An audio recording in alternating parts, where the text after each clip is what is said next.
Ahora le digo lo mismo a la Amanda. La estábamos esperando solo usted, Amanda. No hemos hecho nada más que conversar y saludarnos. Solo para que no se pierda nada. Ya, entonces, vamos a continuar conversando, discutiendo y en el fondo aprendiendo también sobre geociencia, un poquito, no mucho tampoco, pero por lo menos las cosas básicas, y ahí uno después puede buscar, puede tener una idea. De repente les puedo subir un par de papers que les voy a mostrar hoy día. Y entonces, lo primero es que conversé un poco de la actividad. ¿Por qué no se puede hacer esto ahora? Se me actualizó esto y ahora no lo puedo achicar. No sé por qué. Un poco conversemos de la actividad que teníamos o que realizamos al final de la clase pasada y que no alcanzamos a terminar. Y yo les decía que siempre creo que la voy a terminar y nunca la puedo terminar. Porque se me alarga la otra. ¿Ya? Y porque, bueno, son muchas cosas que hay que revisar. Pero bueno, hoy vamos a seguir con esta actividad indagatoria y otra, incluyenos, y otra que la voy a dejar solamente planteada, porque ahora sí asumo que no la voy a alcanzar a hacer. Pero siempre tratando de buscar diferentes estrategias de cómo aproximarnos a este tema tan importante para nosotros, digamos. A lo mejor no tanto para los brasileños, o para los bolivianos, pero sí para los chilenos y para los norteamericanos, para que viene Hawái, para los japoneses, para los haitianos, y para todos los que viven más o menos, para los peruanos, para los mexicanos, que es los riesgos de la dinámica de los fenómenos que en el fondo están relacionados con la dinámica de la Tierra, ¿ya? Y bueno, la mitad de ustedes, o algunos de ustedes, ya tuvo la experiencia del práctico, que es otra actividad. También hemos desarrollado un par de actividades más que voy a solamente poder mencionarles hoy día, ¿ya?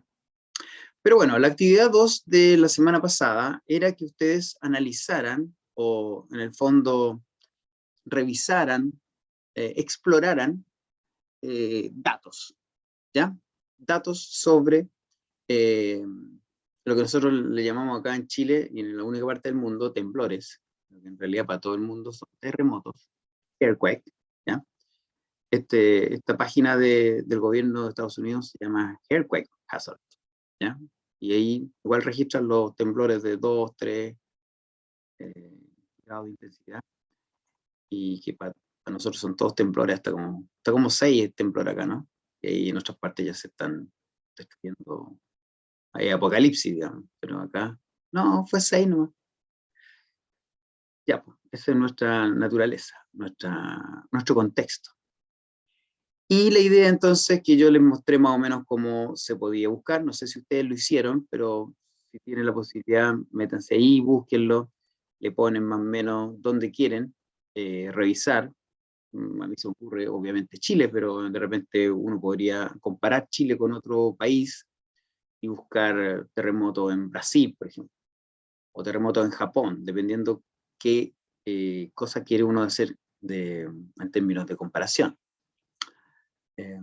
Con los niños a lo mejor de séptimo uno podría hacer un registro, mostrarle los registros de terremotos sobre 7 grados en diferentes partes del mundo, y que en el fondo ellos, a partir de, no sé, 20 datos, se den cuenta que hay ciertas áreas donde hay más frecuencia de terremotos que otras. O sea, ¿para qué uno contarle, decirle, miren, aquí estamos en el cinturón del Pacífico, no sé qué, y aquí son los terremotos? Sino que ellos, porque a lo mejor siendo más pequeños, no necesariamente saben que tiene una distribución diferencial esto de los terremotos.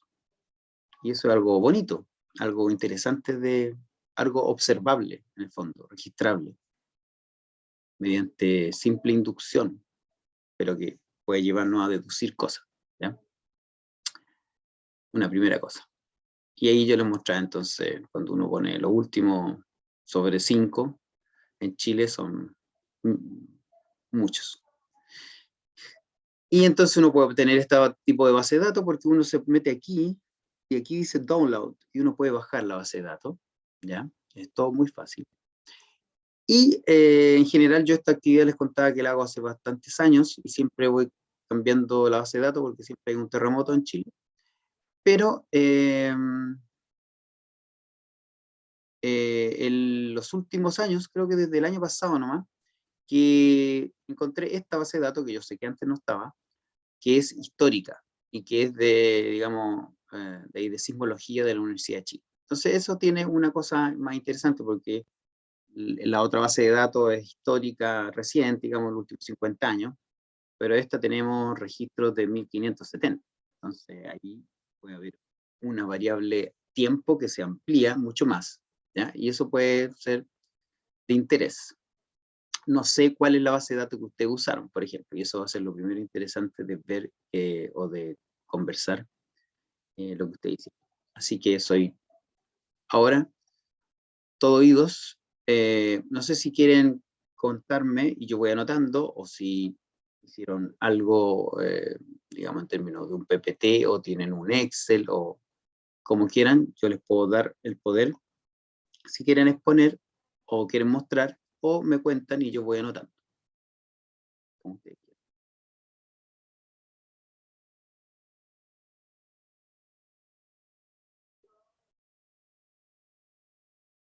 O no quieren nada. Pongo carita triste.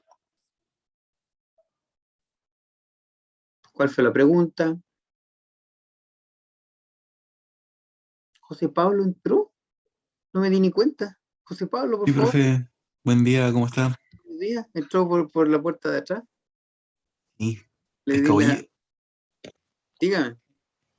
nada de lo que recuerdo trabajé con Hugo la semana pasada respecto a los registros sísmicos sobre 5 grados e ¿Ya? intentamos hacer una correlación respecto a los años, si es que era al menos correlativo, que a medida que avanzaban los años eran más grande digamos, la gradualidad de estos sismos, pero efectivamente no conseguimos al menos establecer una correlación en el análisis estadístico que hicimos. Si José teníamos Pablo, como, no, no te escuché bien, o no sé si no lo dijiste, pero hicieron esa relación entre magnitud y años o tiempo, pero ¿con cuál claro, base de datos? ¿Con la antigua o con la normal? ¿O con la historia, con la con la actual? histórica, Ah, ya, con la historia. exacto, En el fondo era una pregunta, algo de así como, correlación, ¿cuál es la correlación entre años y magnitud?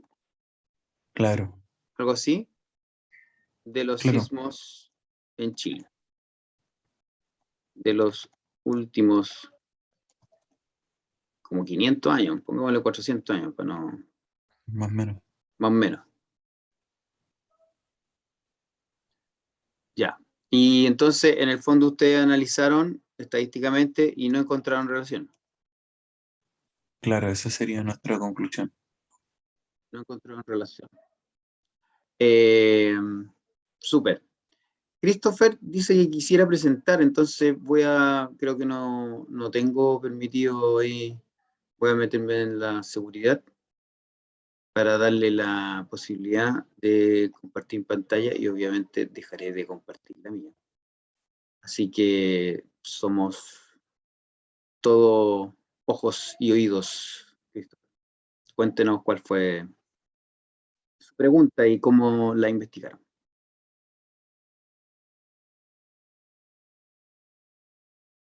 ¿Se Ajá, ve o no?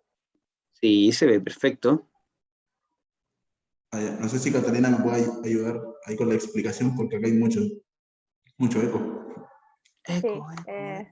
trabajamos con Amanda, Christopher y yo, los tres, Ajá, y teníamos como varias ideas, pero al final lo que resultó fue como la pregunta de cómo han fluctuado las intensidades y frecuencias En esa latitud, que es más o menos de la región de Coquimbo, en Ujú. los 5 registros actuales, en comparación a los últimos 5 registros históricos en esta zona.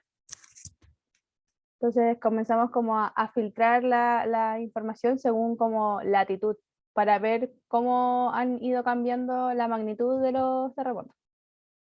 Ya. Y bueno, los resultados fue que en el registro actual, el promedio de la magnitud en esa latitud es de 6,2 grados Ujú, y los datos son súper similares, que de hecho la desviación estándar es cero, entonces como que la diferencia es despreciable, ujú. mientras que en los históricos la magnitud en promedio fue de 7,3 grados, 7,4 Ya. más o menos. La desviación estándar ya fue mucho mayor porque van fluctuando de distintas maneras. Ujú. Oye, y duda, el registro más bien contemporáneo actual va ahí, según lo que veo, como entre 1967, ¿es? 87, 1972, o sea, en los últimos como 50 años.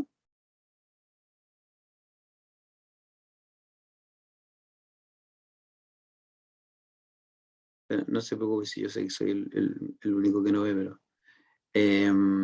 y los históricos, estamos hablando desde...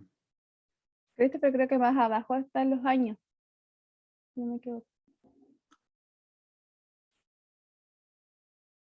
Ah, claro, en los históricos son de 148 años de diferencia y con los actuales son 52 años de diferencia. Ya. Y en el fondo, ¿cuándo fue el último con sobre 8 en esa zona? Ahí lo tiene en la tablita, si la Sí, puedes. Christopher se puede subir. El último, que también en la latitud 30, el último fue Claro, de 1943, sí. tomando exactamente la misma latitud, ¿no? Más o menos Sí, de poquitos hecho grados. sacamos como el promedio de las latitudes de estos 5 registros y es menos 30,263 y en el otro es eh, Menos menos 30, 30, 200. 69. Ya, o Es sea, más o menos estamos como eso. hablando en los 30 grados de latitud más, no alcanza a ser un grado más, ¿o no? No, menos, un poquito. Bueno, claro, 30,75 es casi 31 grados, pero 29,95, claro, está todo muy cerca de 30, la latitud 30. ¿Mm? Súper, entonces la conclusión es que,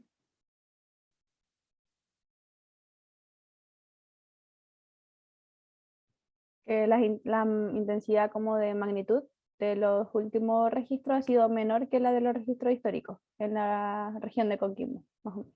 ya, ahí en la latitud 30, entonces, en los últimos 50 años, en general, han habido terremotos de magnitudes más bajas que lo que uno puede encontrar en promedio si es ese mismo como espacio, esa misma latitud la revisa en un espacio más largo de más de 100 años. ¿Sí? Excelente, me parece.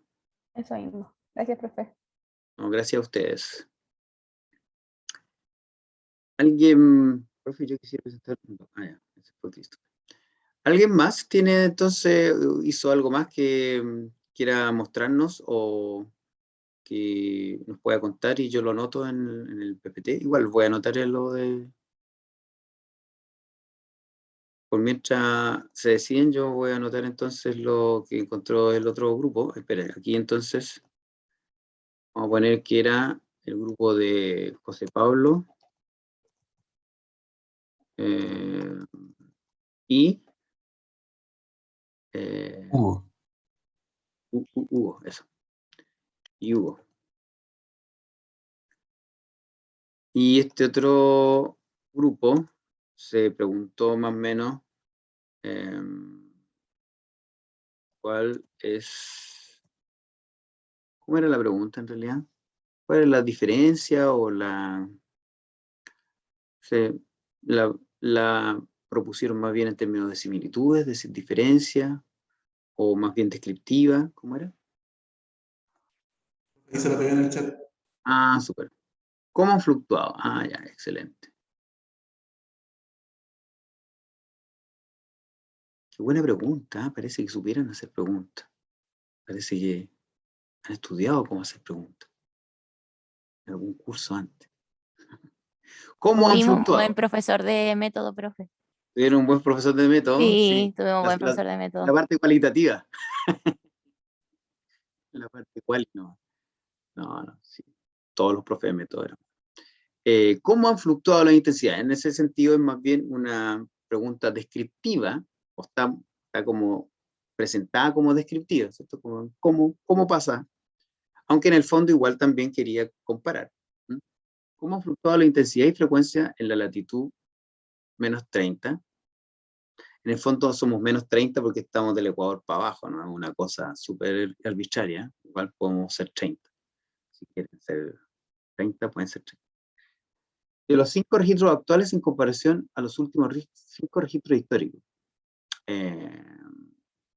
Y en el fondo se encontró que los registros actuales tienen menor magnitud promedio que los históricos. Hablando que los históricos son más o menos 150 años, mientras que los actuales son como los últimos 50 años. Ya. ¿Y alguien más? ¿Algún otro grupo? Debería haber un grupo más, ¿no? Sí, profe, nosotras con la Javi. Ah, con la Javi. Pero a la Javi se le cayó el internet Ahora. ahora. Sí, está en proceso. Ya, dice que si la puede dejar entrar. Que la deje entrar. Sí. Pucha, pero no me aparece. Estamos hablando de Javier Apino, yo lo tengo. Sí. Entré Ahí y llegó. se me cayó el internet. Ah, pero no se salió, no se alcanza a salir. Ay, qué bueno. Ya. Ya, profe, nosotros hicimos un estudio. Ay, se me olvidó el nombre. Javi. O sea, la pregunta, ya, ¿cuál es la relación? Correlación. Correlacional, sí. ¿Cuál es ¿Cuál la es la relación? relación entre la latitud y la magnitud? Y la magnitud. Y era latitud, ¿cierto? Sí, era latitud. En los grandes terremotos de Chile. Entonces usamos los datos históricos. Ya, esa era la pregunta. De los terremotos de Chile en tiempo Sí. histórico. Sí, profe, no puedo compartir. ¿En serio? Sí. Sí puede. Mire, trate de nuevo. A ver. Usted no puede iniciar la función de compartir pantallas mientras otro No, participante está obvio que no puede. compartiendo. Ah, Yo estoy compartiendo. Ya, ya. pero esa Pero esa era era la nuestra idea ahí, pregunta. dejar la pregunta. Así. Tiene el poder, pero no se pueden compartir. Ya, compártanos nomás. Ahora yo ya me salí. Ay, ya, espérenme.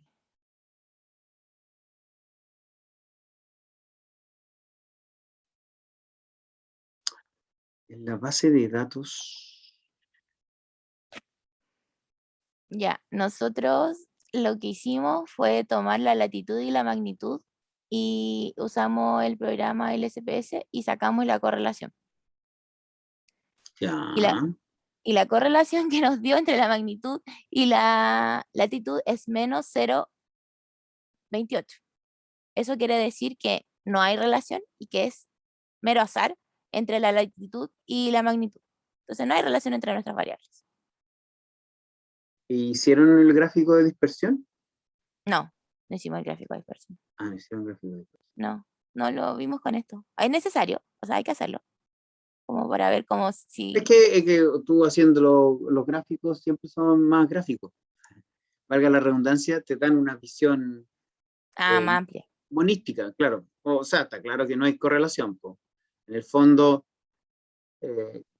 avance o disminuye la latitud, no hay más o menos terremotos en términos de magnitudes, porque ustedes estaban viendo magnitud, no frecuencia, ¿no? No, magnitud. Claro. Magnitud y latitud. Claro, pero lo que nos falta saber es eso es porque en todos lados no hay ningún terremoto grande, pues porque en el fondo en todos lados en Chile hay terremotos grandes, por eso no hay correlación, porque la correlación podría ser mientras más al norte, más grande la magnitud del terremoto, y uno dice, oh, al norte son más cototos. Y eso podría verse en un gráfico así de dispersión para ver qué forma tiene esta distribución de datos, ¿ya?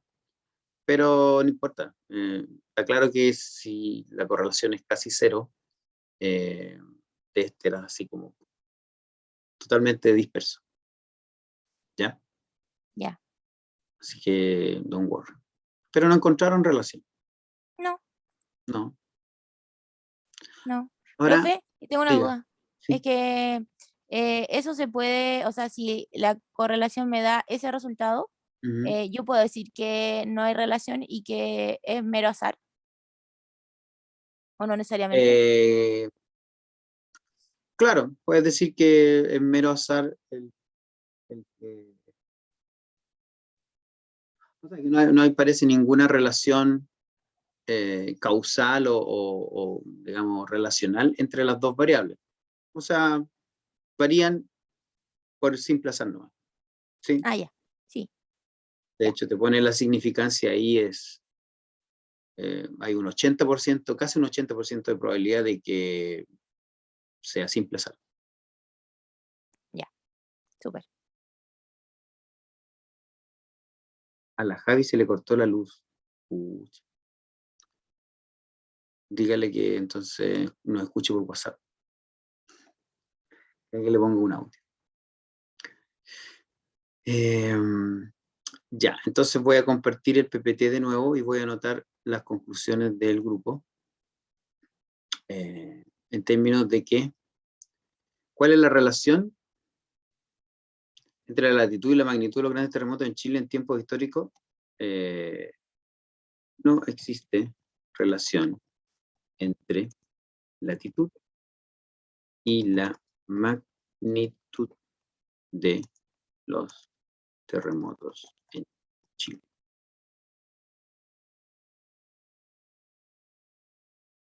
Ya. Oye, en el fondo, otras veces han estudiado otras cosas, la profundidad, la frecuencia, pero ahora en general todos los grupos como que estudió magnitud, bueno, en realidad dos grupos, magnitud y tiempo, o en realidad dos grupos, magnitud y tiempo, y un grupo, latitud y magnitud. Interesante. Pero en todo caso, todos tenían todos andaban buscando una relación, aunque incluso algunas preguntas se presentan como más bien descriptivas, pero andaban buscando relaciones. ¿Y ustedes tenían entonces alguna hipótesis en cuanto a la relación? Empezando de atrás para adelante, Eileen y Javiera pensaban de que habían zonas donde habían terremotos de magnitudes más bajas. ¿Y cuál era esa zona? ¿O fue realmente que no, simplemente querían ver nomás? No tenían una No hipótesis así. queríamos verlo, no teníamos una hipótesis, pero así como en lo personal, uno siempre dice que hay mayores como sismos para el norte. Siempre Ajá, el norte. Es como ya, acá en Chile el norte es como nuestro foco. Pero ya. no hicimos una hipótesis y queríamos ver en el fondo si había relación. Ah, ya.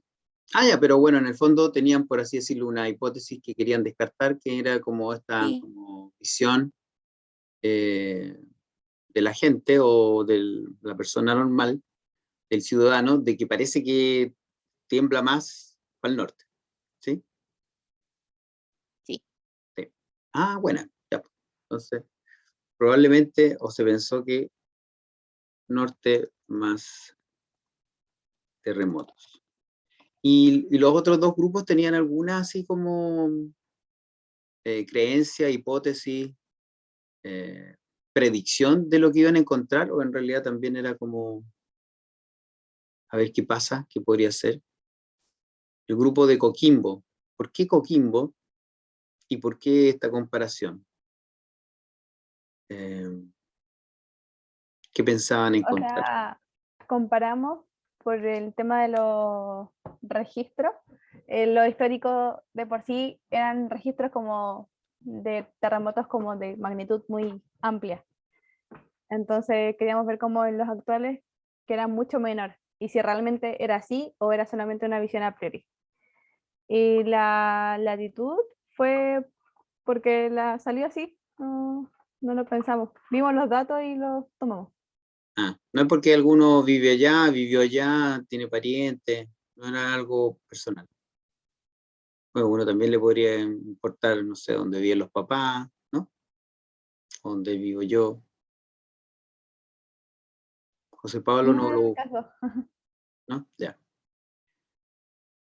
Ok. Y José Pablo no lo hizo solo en la cuarta región, No, lo hicimos a lo largo de Chile. a lo largo de Chile. La corrección entre años. ¿Y ustedes tenían alguna percepción de que a lo mejor había algún momento donde habían más terremotos, o fue solamente para buscar un patrón, a ver si existía? Sí, bueno, la finalidad era encontrar el patrón si es que a medida de los años la magnitud aumentaba. Ah, ya. Ese era como a donde apuntaba nuestra pregunta. Ok. Interesante. Qué interesante. En una primera instancia, entonces, no hemos visto mucha relación. Profe, ¿Sí? estaba pensando que sabe que sería bueno como poner una matriz como de datos entre la magnitud y la temperatura de la zona, porque la gente dice que cuando hace calor, dice, va a temblar. Y ahí sacar como la correlación sería bueno. Claro, uno podría sacar la temperatura promedio. Y mire, de cambio climático. Uno podría sacar la temperatura promedio de la cuarta región en los últimos 50 años y ver la frecuencia de terremotos o temblores y su magnitud, para verlo. Para ver que, en el fondo, para demostrar empíricamente que esa relación no existe, Claro, justamente, justamente. como derribar una concepción. Claro. En el fondo, qué interesante, por eso me gusta. En el fondo, uno podría intencionar esta actividad. Justamente a Eileen le parece que es importante trabajar esa preconcepción, que justamente es una preconcepción descrita tanto en Chile como en el mundo. A lo mejor intencionalmente Eileen puede traer no los mismos datos que les mostré yo, sino que buscar datos de temperatura histórico, y a lo mejor hacerlo, no sé, con la región donde vivimos, y que justamente sea el estudiante, los grupos de estudiantes los que en el fondo analicen eso. Ahora, igual uno les puede dejar abierto a que ellos vean cómo analizan, porque uno, justamente que ustedes mismos lo han hecho, tienen diferentes formas de analizar. De repente yo voy a sacar el promedio, de repente voy a sacar uno a uno, así, si tengo el año tanto, la temperatura de ese año, y si hay o no terremoto ese año, y así.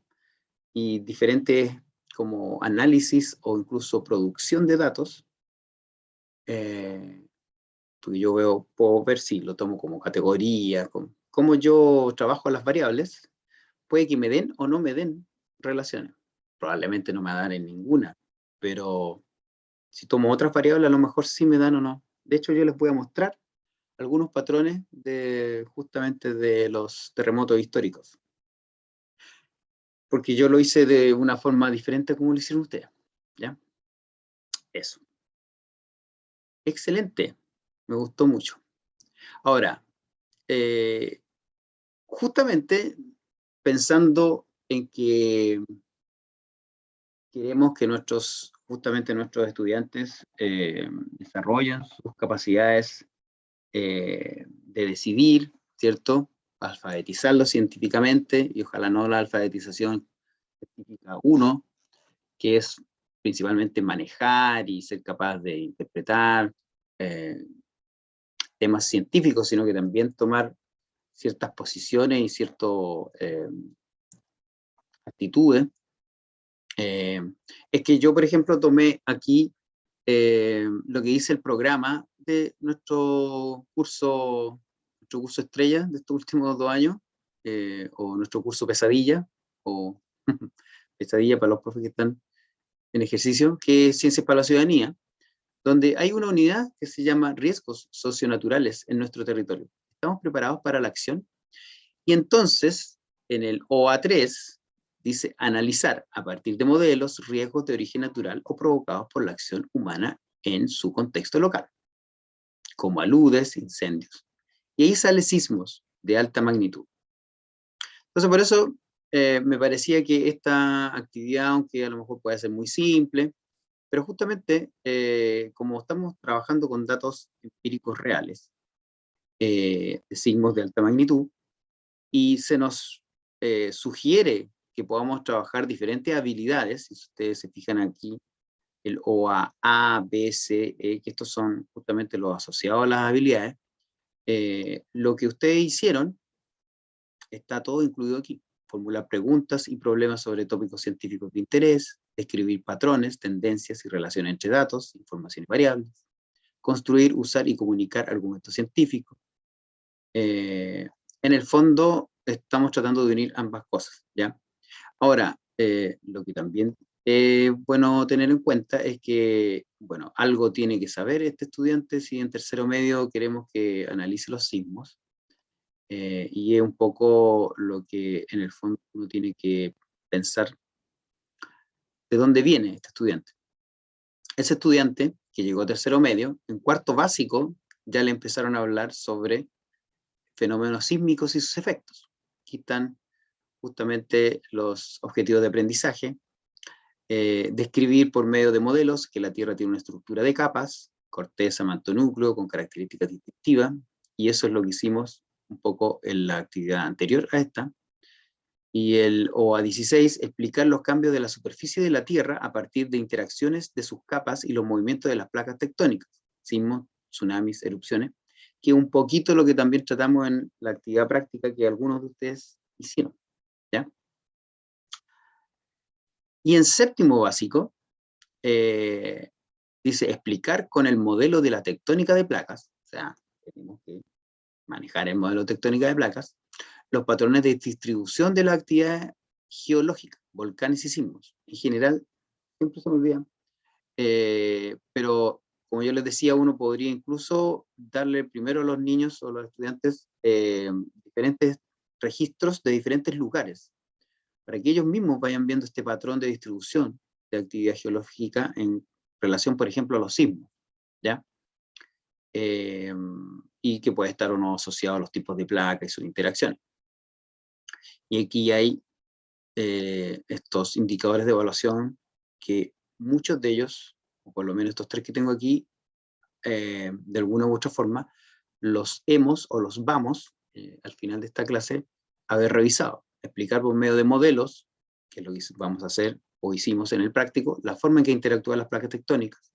Identificar la distribución de la actividad geológica, que es lo que acabamos de hacer, ustedes mismos lo acaban de hacer, y relacionan la teoría de la deriva continental con la tectónica de placas, que es algo que vamos a hacer en una actividad que viene después, ¿ya?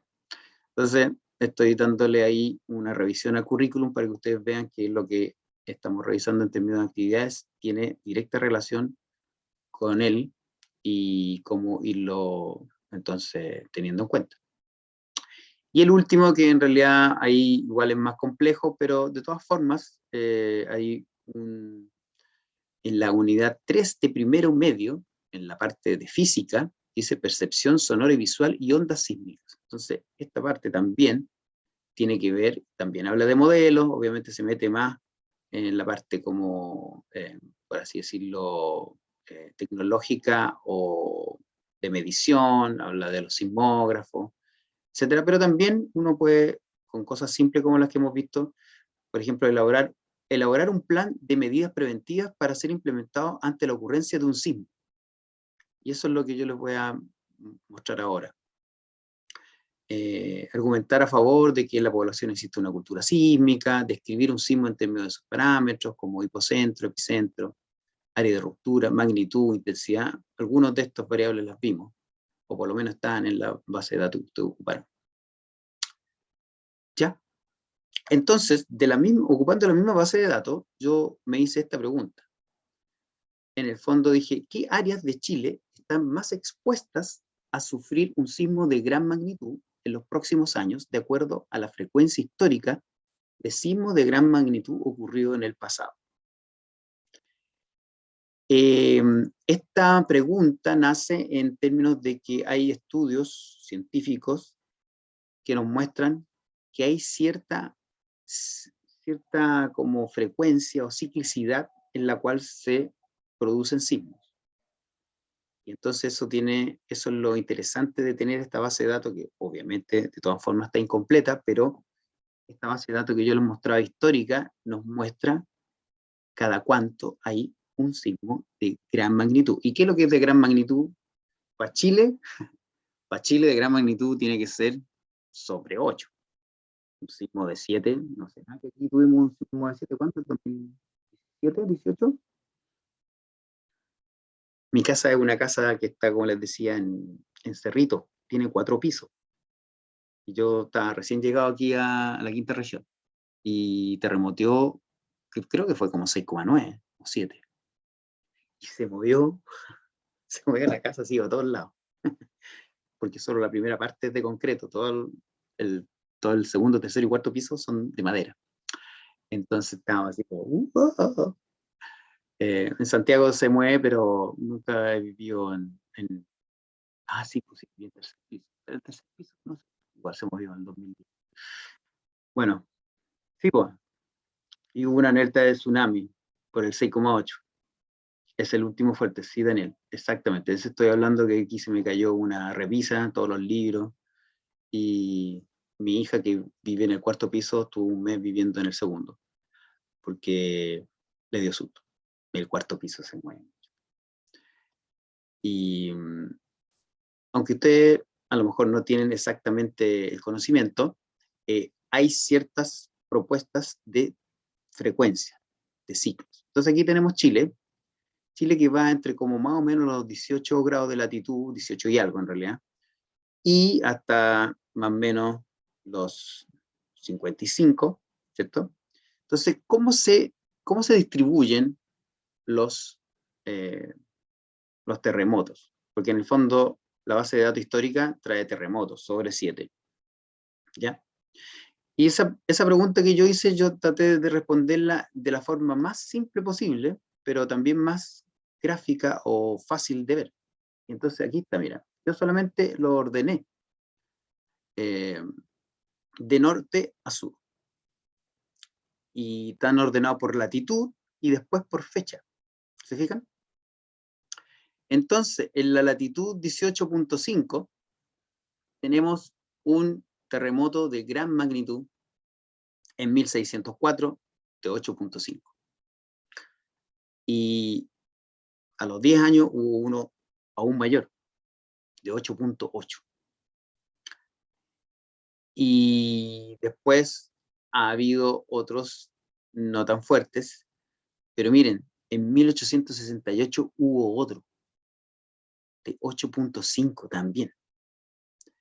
Entonces, lo primero que uno dice es, o lo que dicen los geólogos, los sismólogos, dicen, miren, aquí hay más o menos una diferencia de como 200 años de los que están de sobre 8. Entonces, 1860, 1960, 2060, 2050. Entonces, aquellos que más o menos buscan o tratan de ver algún patrón de ciclicidad o de, digamos, de frecuencia, ven que hay más o menos cada 200 años un gran terremoto en esta zona específica.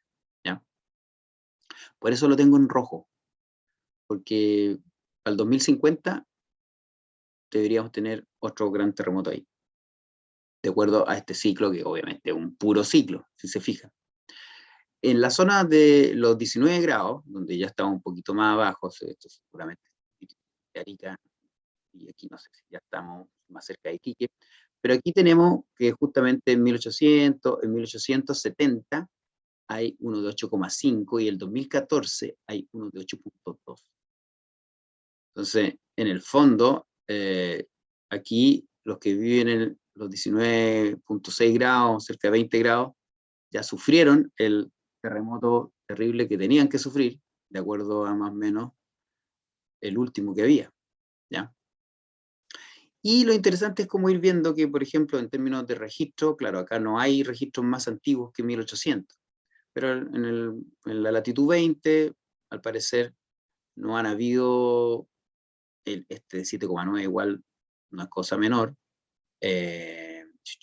pero acá no han habido sobre 8, excepto cuando llegamos a los 23,36 grados, y ahí ya estamos hablando cerca de Antofagasta, ¿ya? Y claro, acá tampoco hay un registro muy anterior, y el último es del 1995. Por lo tanto, justamente si estamos viendo algún tipo de ciclo, si existiera algún tipo de ciclo,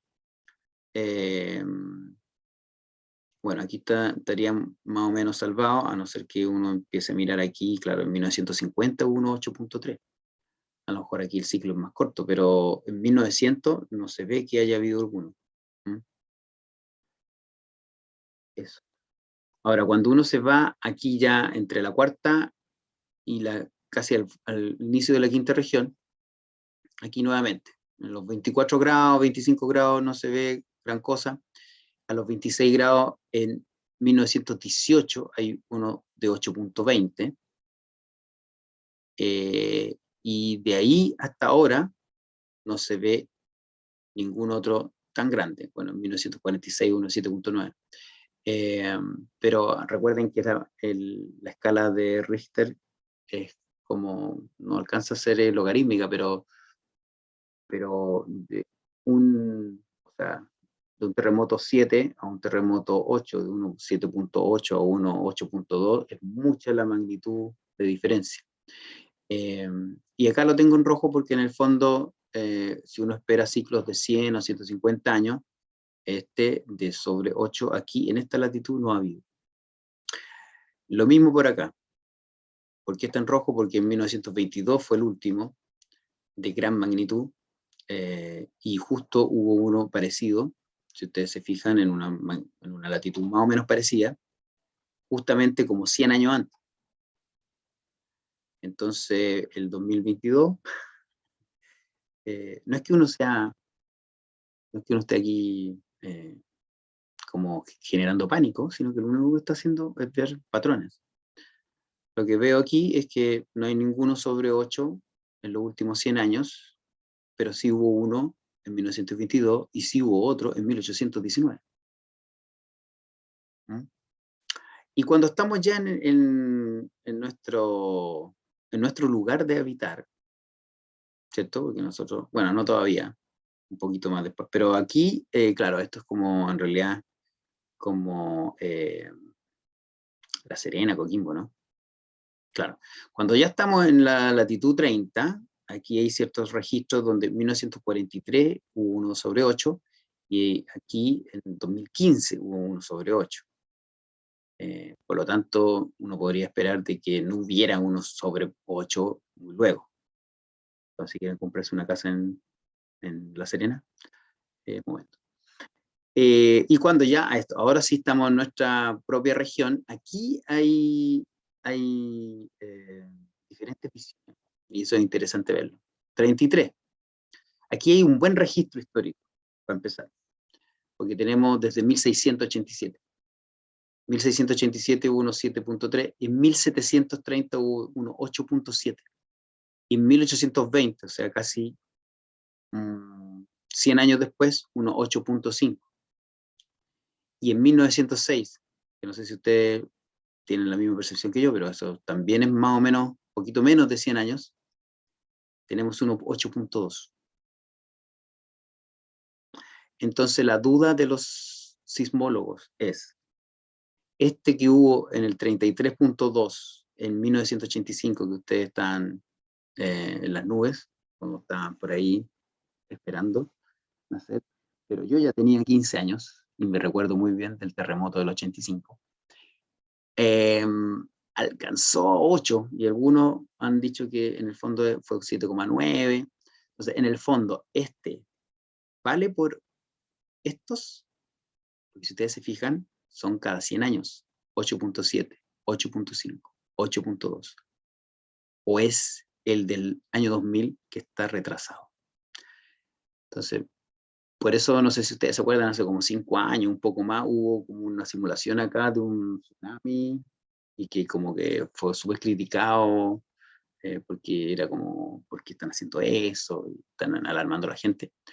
Pero hay propuestas científicas que dicen que aquí mismo, hace rato, debería haber,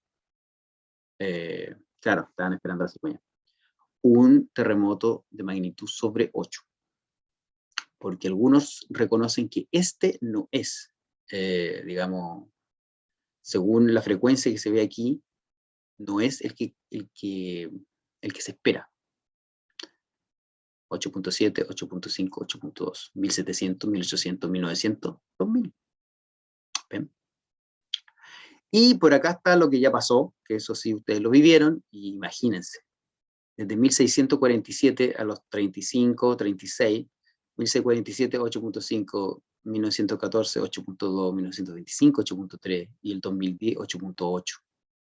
Entonces yo creo que esta zona, yo creo que ya está media pura de espanto, y difícil que esta zona vuelva a tener un sismo de gran magnitud en los próximos 50 años.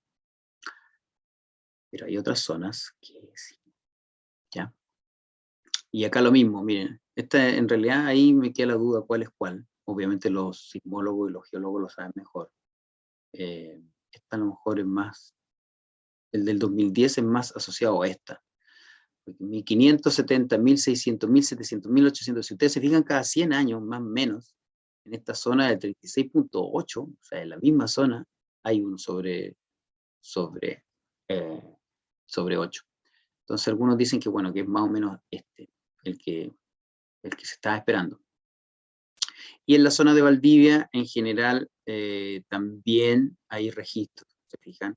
1500, 1800, 1960. Bueno, ahí está este de 1700, como que faltó uno por ahí entre medio.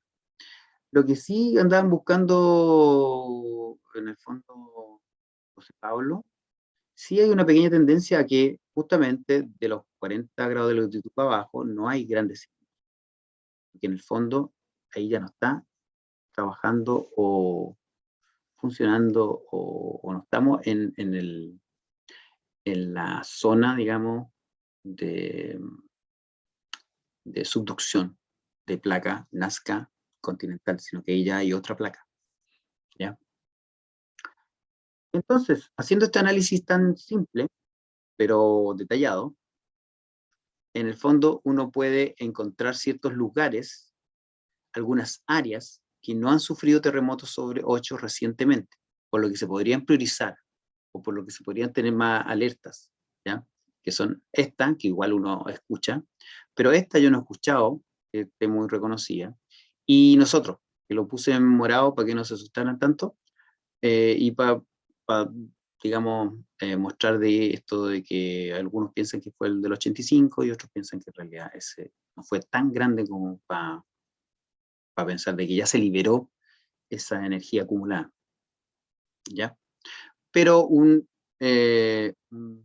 análisis tan simple como el que hemos hecho nos puede llevar a ciertas propuestas, por ejemplo, de priorización, y también nos ha llevado a darnos cuenta que hay ciertas zonas que ya están súper, toda la zona aquí de la 4ª región, toda la zona de la 6ª región, hasta la 8ª, e incluso Valdivia, ¿cierto? Porque 1960 no está tan lejos, uno podría estar como así, como más tranquilo. Vamos a ver uno de 8. El problema son estas zonas. Estas zonas. ¿Ya? En el fondo, el último gran terremoto no generó tsunami acá, pero el de 1906 sí generó un tsunami Cototo. El de 1985 tampoco generó tsunami. ¿Están ahí todavía o no? ¿O ya se fueron? ¿Tienen susto? Ahora, esto no es que uno, digamos, invente o solamente por analizar unos datos uno pueda pensar de que esto es así, sino que porque hay estudios. Aquí les presento a Marco Cisterna, que es un científico de la PUCB, muy reconocido, del Instituto de Geografía, que él hace análisis histórico, no así como, bueno, sí, también histórico en términos de buscar documentos, pero también en términos estratigráficos o de búsqueda de evidencias, justamente en este caso, en este paper que lo estoy mostrando, que se llama un récord, ¿cierto? Un registro estratigráfico de 600 años de largo sobre tsunamis en el centro-sur de Chile. Es un estudio publicado en la revista Holoceno, donde ellos hablan más o menos de, finalmente, a través de este estudio estratigráfico, cómo ellos se pueden dar cuenta, digamos, de grandes tsunamis que han existido. Y en el fondo, entonces, ahí está teniendo un registro. Y en el fondo nos está mostrando también 1750, 1835, 1960, 2010, al menos ciertos registros, ciertas fechas y ciertas frecuencias.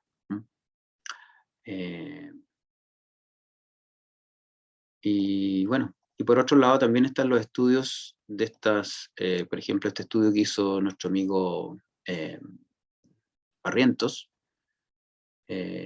donde justamente ellos, analizando justamente el área entre Concepción y Constitución, en términos de las posibles hay registros que hay de un poco justamente de lo que estábamos viendo recién por datos, pero ellos también haciendo trabajo de terreno, ellos concluyeron que no había ningún gran terremoto desde 1835, que fue el que describió Darwin, o sea, hace más de 670 años.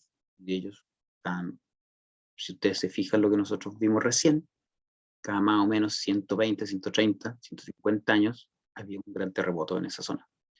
Por lo tanto, este paper, que es justamente del año 2009, o sea, un año antes del gran terremoto que ocurrió ahí, dice, en el peor de los casos, el área ya tiene potencial para un terremoto de magnitud tan grande como 8, 8.5, en caso de que ocurra en un futuro cercano. Entonces, cuando la gente dice que no se pueden predecir los terremotos, claro, no puedo predecirlo si va a haber uno mañana o no, pero los científicos predicen justamente con este rango de magnitud, 20, 30 años, se puede saber que en 20 años más aquí debería haber un terremoto de gran magnitud y estamos claros que ahí mismo donde ocurrió este ya no va a haber uno, por lo menos más de 100. Entonces, en el fondo la capacidad predictiva no es tan mala. El problema es que nosotros vivimos muy lento, ¿o no? Muy rápido. Eso. ¿Todo bien? ¿Están ahí o no? ¿Qué les parece? ¿Me creen o no me creen? No me creen. Hagamos un alto y a la vuelta entonces hacemos la actividad que es justamente relacionar un poco la teoría, la hipótesis de Pangea y la teoría de la, no de la tectónica de placas, sino que justamente la anterior se me olvidó. ¿Cómo era? Deriva continental. Con lo que ¿ya? Así que vamos a hacer un alto. No sé si tienen alguna consulta, alguna pregunta sobre lo que hicimos o sobre lo que estuve comentando. yo veo que tiene un potencial en términos incluso, como les decía, ciudadanos, de darnos cuenta cuáles pueden ser lugares más o menos peligrosos, lugares que uno puede justamente tomar medidas más o menos relacionadas con la seguridad, y por otro tiene esa gran virtud de trabajar habilidades de pensamiento científico, como generar preguntas, analizar datos, medir y trabajar variables, ¿cierto? Porque ustedes, dependiendo cómo ustedes quieran, crean variables.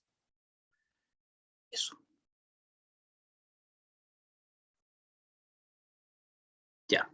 Continuando entonces con esta clase, vamos a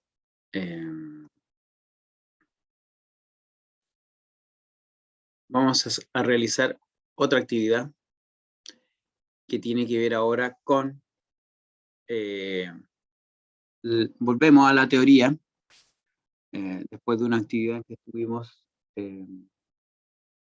estudiando los fenómenos, ¿cierto? En este caso los terremotos. Ahora volvemos a la teoría, que en el fondo es la mejor explicación para justamente entender estos fenómenos, como los terremotos, la cordillera, la erupción volcánica. ¿Ya? Y entonces, como por ahí vimos en algunos de los objetivos, la idea también es comprender la tectónica de placas, comprender justamente la teoría anterior que le dio origen, la de, la deriva continental. Esta actividad está hecha para niños pequeños, desde cuarto básico hasta profesores con muchos años de experiencia. La hemos aplicado justamente desde cuarto básico hasta con profesores.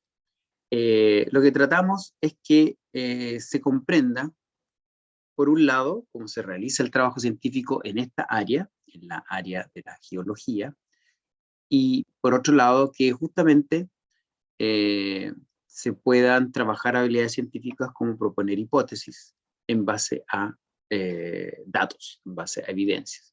Y bueno, por supuesto, también objetivos que tienen que ver con comprender un poco la teoría misma, ¿ya? En este caso, la teoría de la deriva continental, aquella que dio origen a la de la tectónica de placas, ¿ya?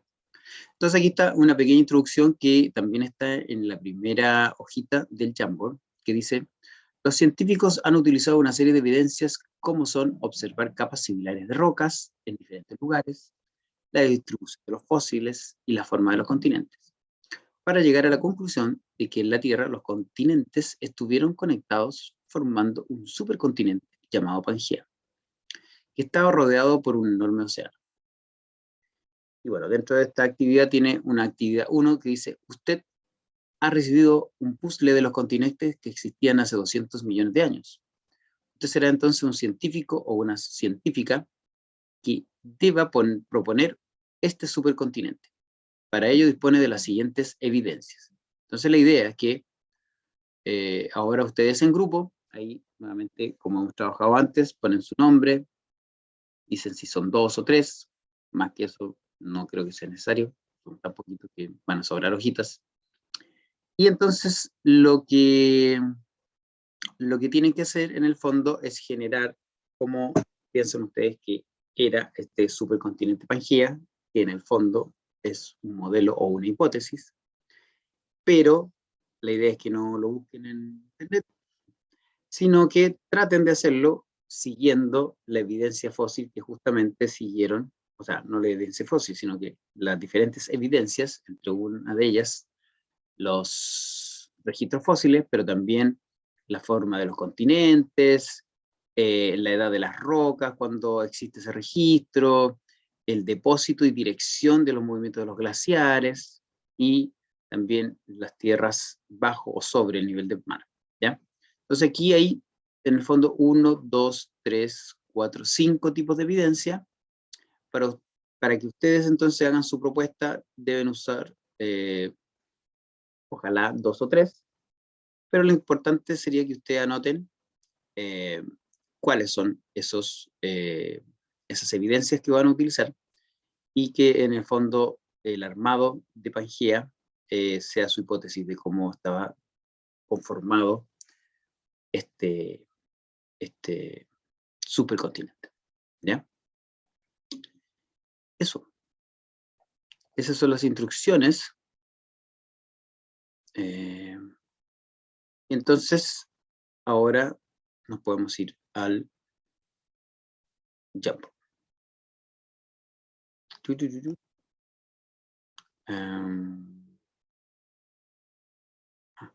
Parece que no tengo Virtual Jamboard. Pero ya los veo a todos por ahí. Daniel ahí parece que no lo puede. Ahí se lo voy a recompartir. Debería poder ahora. Ya.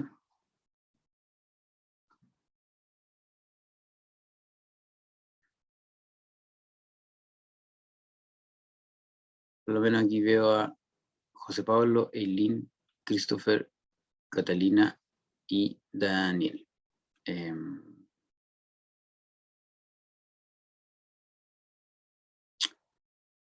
Pero también podemos hacer entonces salitas, si quieren, un rato.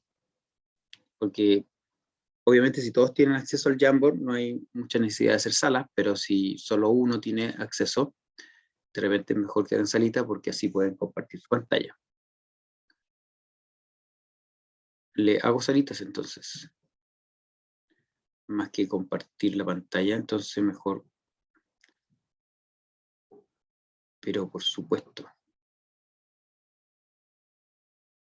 Sección de grupos. Entonces, ¿cuántos son? 2 o 3 grupos nomás. Ya. ¿Y quiénes son entonces? Profe, en mi grupo está Catalina y Christopher. Catalina y Christopher. Sí.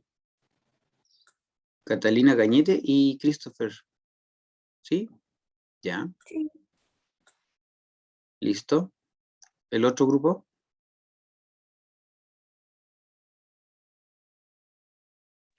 Los que quedamos. ¿Todos los que quedan? Sí, Dani, No, Bianca, claro, Dani, Dani, José y yo. Bianca, Daniel y José. ¿Sí?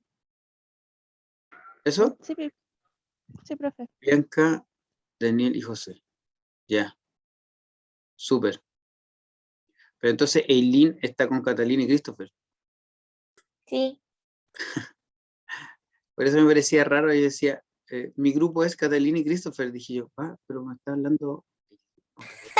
Y yo puse a Catalina y No, Christopher, no, profe. po. No dijo yo, o Catalina, Christopher y yo. Ya, ahí están entonces. Ahora sí, listo. Sí, Eileen se va a quedar sola. La Eileen está de ayudante. Me está diciendo cuáles son los grupos. Ya. Nos vemos entonces en unos 20 minutos, 15 minutos.